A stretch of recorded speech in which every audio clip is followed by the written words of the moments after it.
ধুলিয়ান পৌরসভায় জলই কাল হয়ে দাঁড়ালো। ধুলিয়ান পৌরসভায় জলই কাল হয়ে দাঁড়ালো সাধারণ মানুষের জন্য।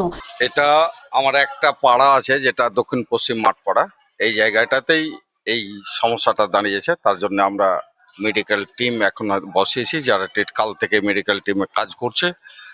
যারা এই রোগে আক্রান্ত তাদেরকে হসপিটালাইজ করা হয়েছে, তারা হসপিটালে অ্যাডমিট আছে, কেউ কেউ সুস্থ হয়ে বাড়ি ফিরেছে।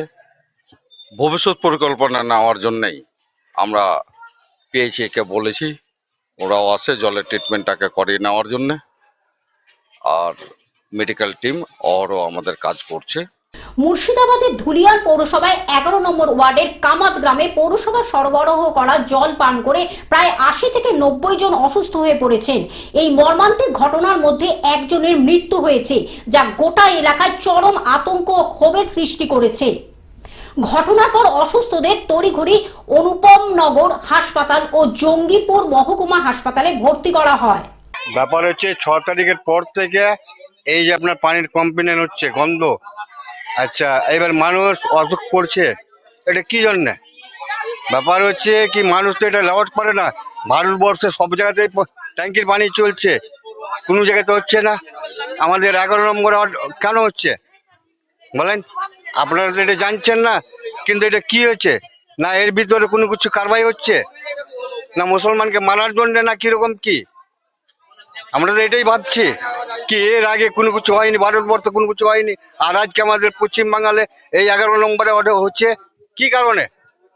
একের পর এক মানুষ অসুস্থ হয়ে পড়ায় এলাকা জুড়ে আতঙ্ক ছড়িয়ে পড়ে। পরিস্থিতি সামাল দিতে ধুলিয়ান পৌরসভার পক্ষ থেকে মাইকিং করে পৌরসভা জল না খাওয়ার নির্দেশ দেওয়া হয়। চাপের মুখে পড়ে ধুলিয়ান পৌরসভার পক্ষ থেকে 11 নম্বর ওয়ার্ডে একটি ফ্রি মেডিকেল ক্যাম্প বসানো হয়। তবে প্রশ্ন উঠেছে, ঘটনা ঘটার পর কেন এই তৎপরতা? পৌরসভা থেকে যেটা পানি দেওয়া হয়, ওই পানির সমস্যা। তো আজ আমার বাড়িতে বৃহস্পতিবার পানিটা ছাড়া হয়েছিল।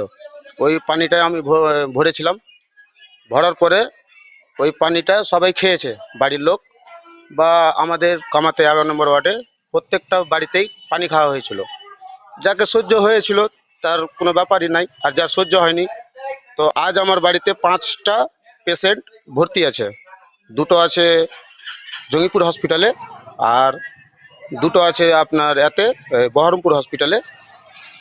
তো এই দিয়ে আমি মুর্শিদাবাদ থেকে পার্থ মণ্ডলের রিপোর্ট, গ্লোব নিউজ। এখন থেকে গ্লোব টিভি দেখুন আপনার স্মার্টফোনেও। গুগল প্লে স্টোর অথবা অ্যাপল স্টোর থেকে ডাউনলোড করুন গ্লোব টিভি লাইভ অ্যাপ। এছাড়া জিও টিভি অ্যাপ থেকে দেখুন গ্লোব টিভি লাইভ।